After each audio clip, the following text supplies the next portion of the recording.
I'm Grace Torie, and you're listening to That Girl the Podcast. Grab a beverage of choice and settle in, because the new episode is starting now. Hey guys, what's up? It's your girl, Grace Torie, and I'm back with a whole new podcast episode.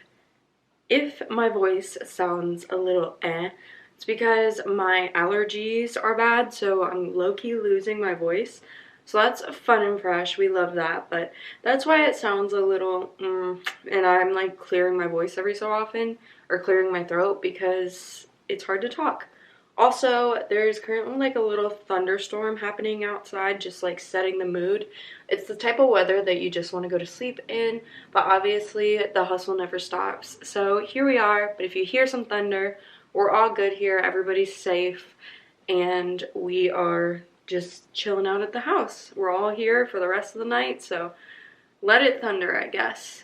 But today's podcast topic is one that I surprisingly have not talked about yet, and I will get into why I haven't talked about it yet, but the topic is finances, specifically finances for people who are just starting out. They don't know how to budget. What the heck is credit? You don't know what you're doing. This is what I did to make that transition easier. I had no idea what I was doing. So this is like my schedule, I guess, of how I budget when I get paid monthly, overall credit, how I raise my credit score, what a credit score is, all of that. So if you are at that point in your life where you're trying to figure out budgeting and like you want to buy a house and you need to build your credit for all the things, maybe you have a car or you're saving up for a car or all of that, I have just been really focusing on it lately since I got my new car a week ago now. I don't know. So we're going to talk about it. I am going to get into this life update now. So I don't even know what's going on. I went home and helped my mom groom our little elderly dog. He's like 16 years old. He needed groomed really bad, and I know how to do it. It's a little bit of the things that I've picked up along the way. You guys know I'm a huge animal person. I was an animal science major for a little bit and TA'd some animal science classes in college, so I have a pretty good basis of like animal. I trim all of my animals' nails, and I've given Harley his own haircut since he was like 6, so probably like I'd say about 10 years now I've been giving him haircuts.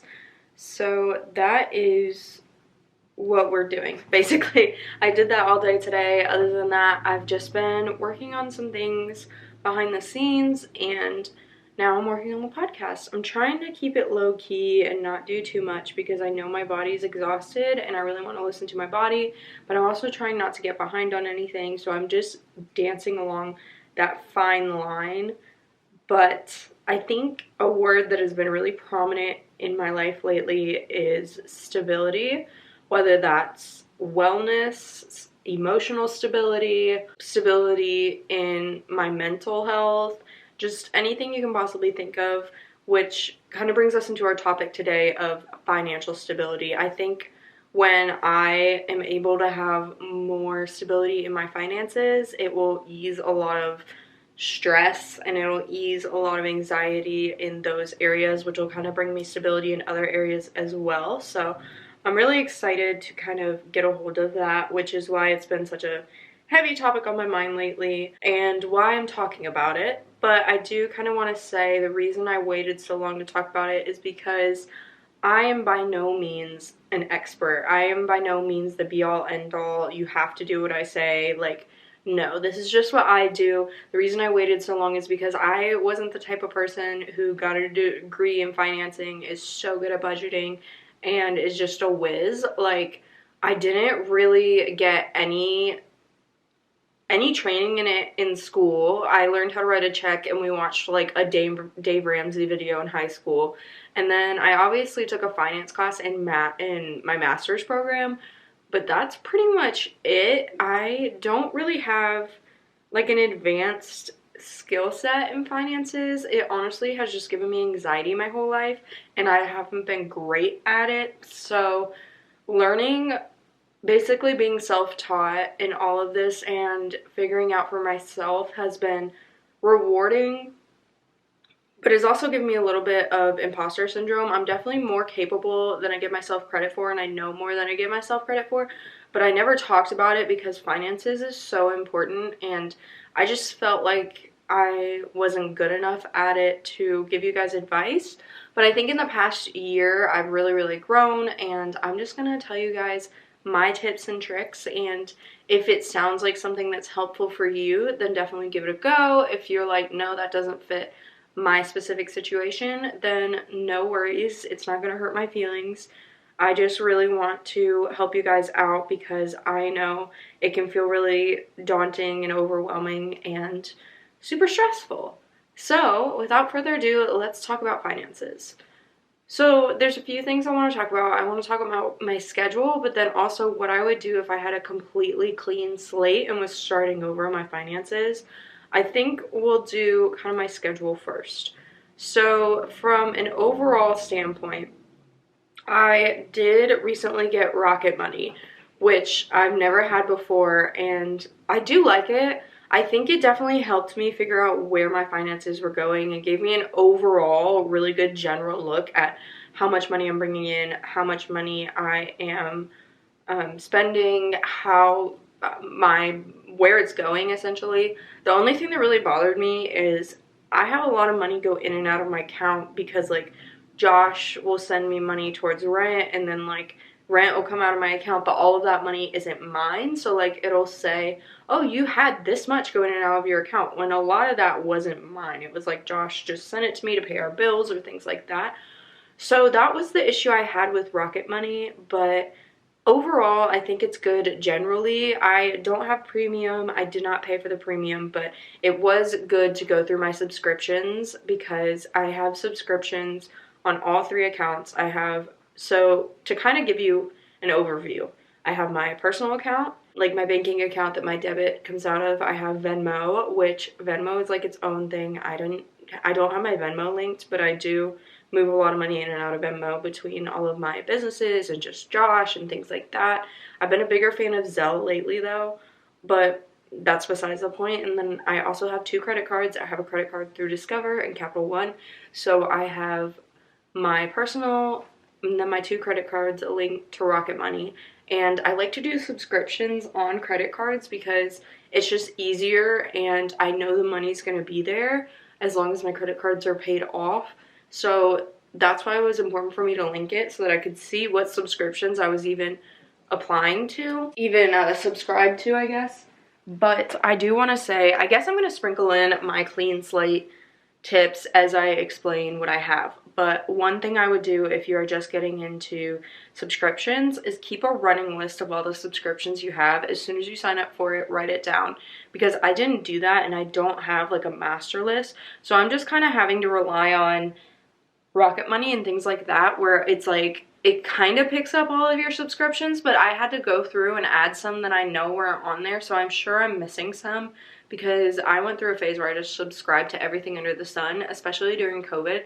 So if you're just getting started, you're just getting more independent with your money and at the point where you are paying for your subscription services, make a running list of what you subscribe to, and also if you can, how much it is per month, when it's going to go up, if it does go up and you're on a promotion or anything like that, because that would make my life so much easier if I would have done that, and I really wish I would have, but I just didn't understand the importance of it, which a lot of the tips I give are I didn't understand the importance of it till now, so I would go back and do it. In addition to Rocket Money, I am old-fashioned. I love writing things down, crossing it out, highlighting the important things. I don't really like Excel sheets.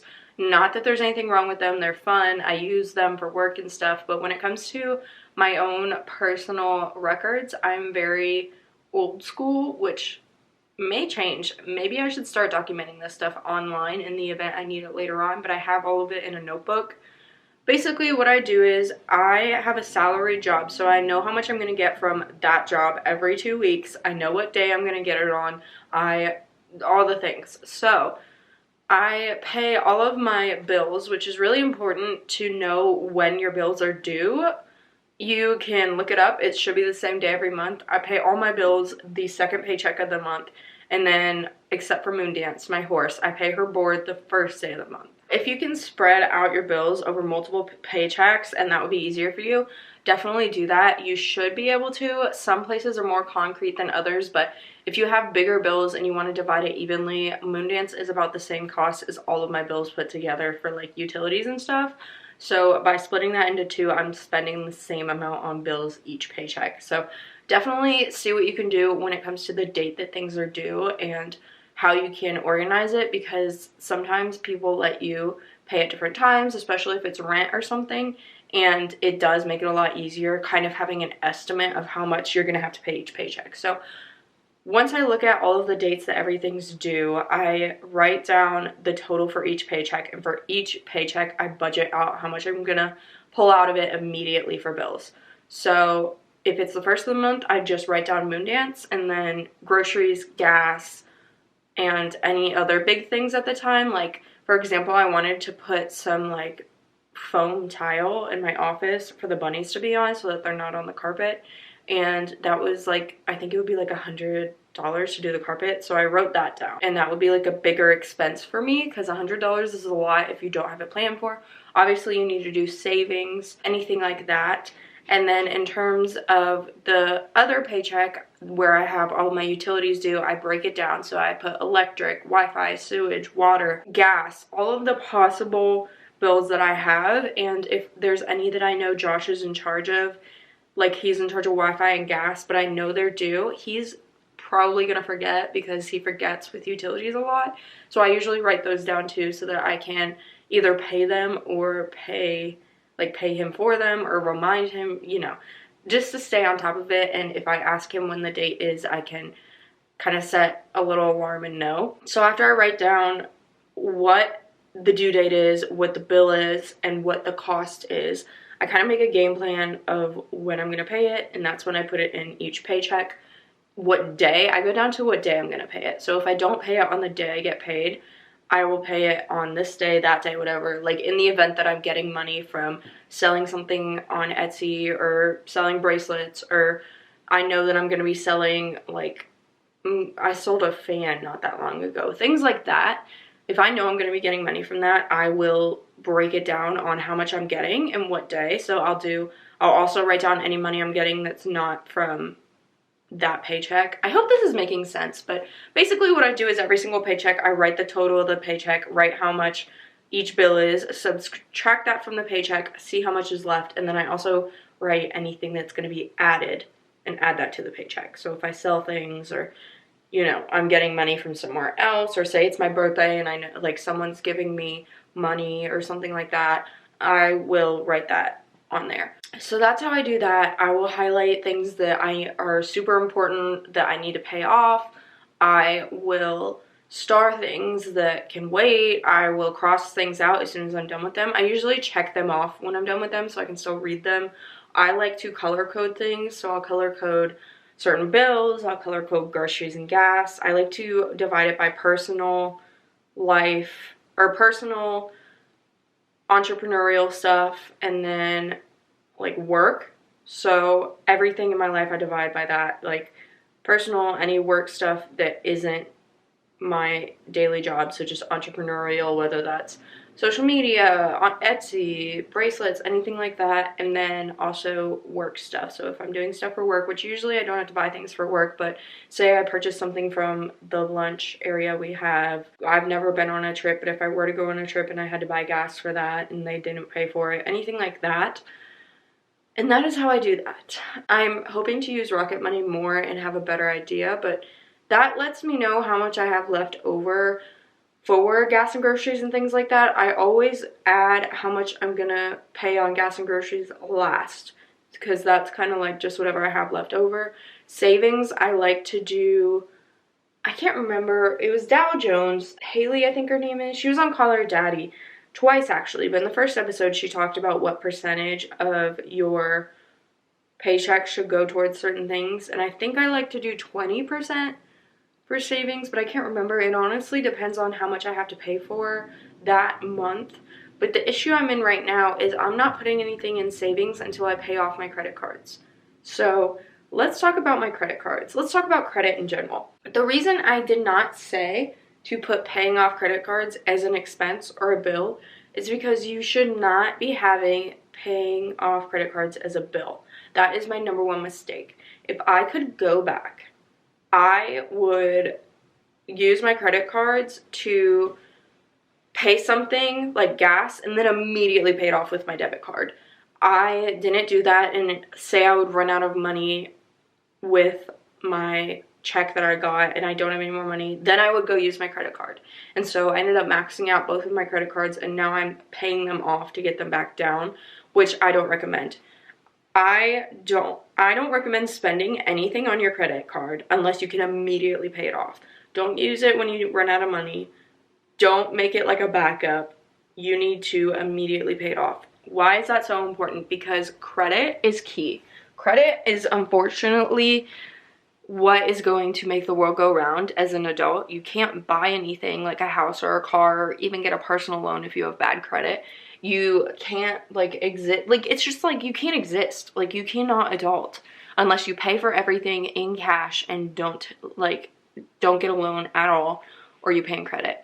So the reason paying down your credit card is so important is even if you're on time every single month and you're paying it down, your percentage of utilization makes your score go down. So if you are using 100% of your credit line, it's called a credit line. So if I have $1,500 in credit cards, if I'm using, or I have spent $1,500 and I have not paid it off yet, even though it's not due yet and I'm technically on time and it is not over the $1,500 limit, I still get dinged because the percentage of utilization is 100%.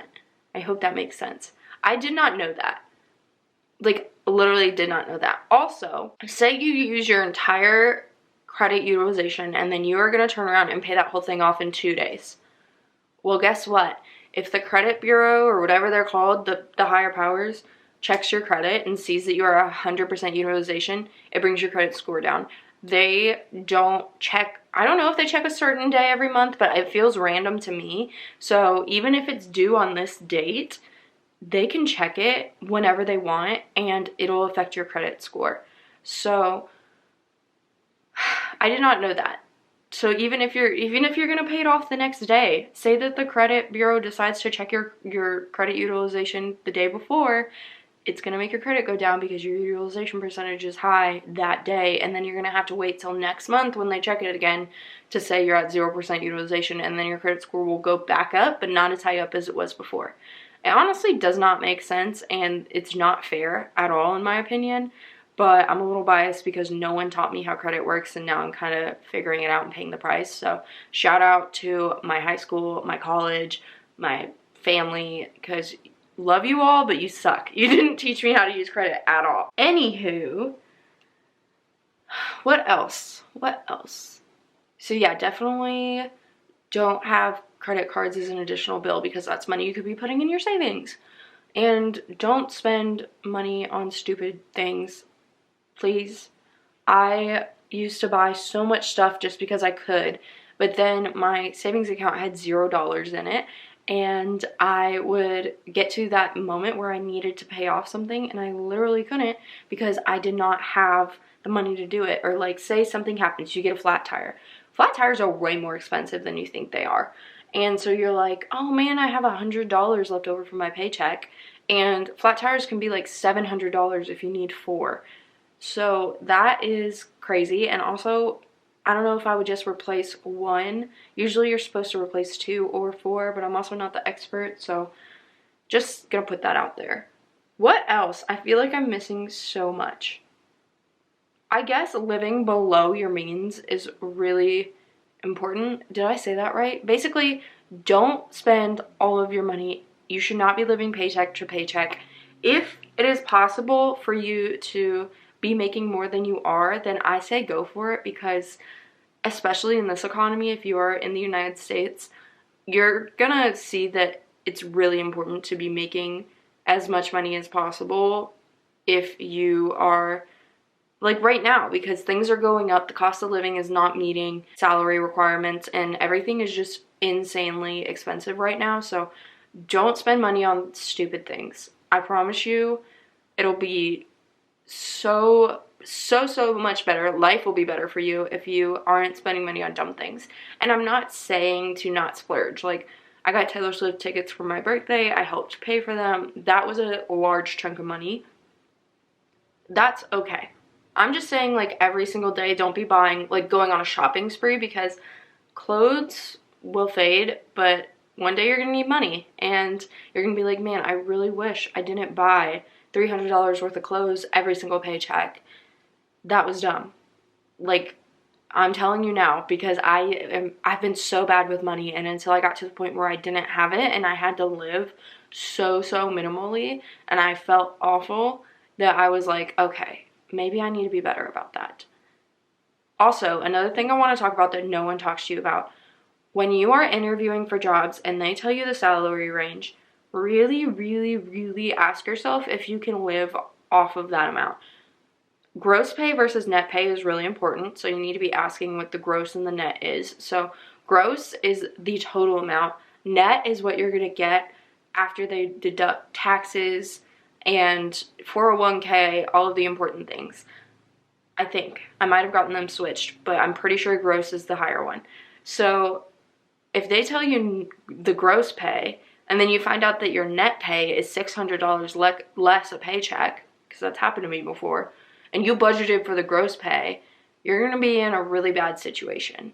So also, when I was first looking for jobs, I graduated college, and I was like, oh, I think I could live with that salary range. That sounds like so much money, because I wasn't used to having a salary. I was used to doing internships and getting paid hourly and blah, blah, blah, living paycheck to paycheck, all those things. You need to really break down that salary, because it's not as much as you think it is, and you should not take a job if you are not 100% sure you can live off of that pay range.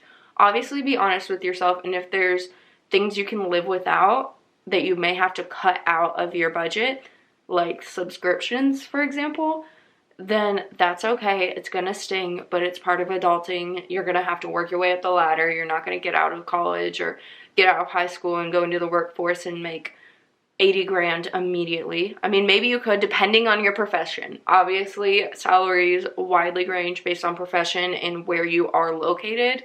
But for me, unless you're like an engineer or a doctor or something like that, you're not gonna come out and make 80K unless you have master's or secondary education of some sort. So make sure you are breaking down the salary ranges and knowing exactly what you can afford, and try and get a job within that salary range. And if you can't, then see what you can cut down on. And it's gonna be hard. I know graduating in this time is so hard because the cost of living is so high and the salaries haven't caught up yet. That's why it sucks so much. Literally every older person that I have talked to has told me, I am so sorry you graduated right now, because it's hard enough to get on your feet and it's virtually impossible to do it right now with the cost of living where it is. So kudos to you for staying afloat. Like, little do they know, sis is putting in the work to just barely make it by, and I'm exhausted. But that's just how it is right now in the United States. I'm not going to speak for other countries. It's just the US where we're at right now, and it's really difficult. So you might have to sell your car and get a less expensive one. You might have to move somewhere where rent is way lower than you thought. Also, rent. Make sure you can afford it. Like, really. Like, any bill you're taking on bills should not be like a common thing that you do often. You need to really consider every single bill subscription you take on. Really give it thought. Rent was a really big thing for us because we had to look at our finances together and say, what can we afford? And it's hard because you're signing up for a whole year. And the housing market is awful right now. So buying, you're going to end up paying $400,000 for like a $100,000 house in some places. And that's absolutely ridiculous. So is it better to rent or buy? We don't know. No one knows. Everyone's confused and we're all stressed. So you're not alone in that. But when it comes to rent, think about what you really need. And I think it's really important to say, it would be really nice to have XYZ, but this is what I can live with. And for example, you want to rent a place that has 2 bedrooms because you want a guest bedroom. That would be nice, but if you got a place that had 1 bedroom, you would realistically be fine. That's something to think about, because what is the cost difference? If it's like an extra $100 a month and you get an extra room and you can afford that, then go for it. But if it's like $400 a month and you get a guest bedroom and you actually never have anyone come over except for your parents like once a year, then really think about if that's actually worth it, because $400 is a lot. When you're an adult, $10 is a lot, because you have to find every single dollar that goes into your bank account. You are responsible for making every single cent that goes into your bank account. And I wish the life was free and it wasn't like that. Obviously we all do, but it is. And it's really rewarding when you do have money in your account, because you're like, wow, I'm doing something right. But it's also really stressful when you have to make ends meet and say, okay, I have this bill, and as of right now, I don't have that money in my account. I'm gonna get paid and then it'll be fine. But it's kind of like a stressful game of like, how am I gonna make this work? And it's all a balancing act. So I'm very competitive, so my thing that I'm focusing on right now that's gonna be excited about finances is growing my credit score, especially because we want to buy a house if the housing market gets its life together. So by the time we do that, I want to have my credit score higher. So I'm very, very competitive, so I'm kind of making it into a game. But you can find something you're competitive about. Growing your savings account is probably going to be my next goal after my credit, and paying down my credit cards. So for you, that can be a big goal, is I want X amount in my savings account by this day. And then every time you put it into your account, it's really exciting, and you can draw a little chart and color in a little bit more every time you add more. You can make it really fun. And I have to make it fun because, one, I'm mentally 12 and I need fun games and I need a gold sticker. 2, I get bored easily, so I need a gold sticker to keep it exciting. And 3, I hate finances because I know nothing about them and I don't like doing things that are hard for me because they're hard. So that's where I'm gonna leave you guys. If you have questions or you want a part 2, definitely reach out on @thatgirlthepod on Instagram, DM me, and I will see it. I haven't been posting on there as much because I have been focusing on getting my mind right and my finances right and all the behind the scene things before I get back on that train. But I am checking it. I am checking my DMs. I am still on there, just not posting.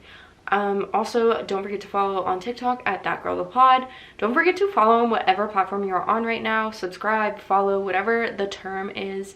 We would love to have you join our community of girlies, all working to become the best version of ourselves. If you're on Apple Podcasts or Spotify, don't forget to leave a rating or review. It takes about 2 seconds and could change my life forever, blow up the account. Like, when I tell you it blows up the podcast and we get so much more traction, I'm not even kidding. It's totally free and you would be doing the nicest, kindest thing possibly ever. You would make my entire world. I love you so much.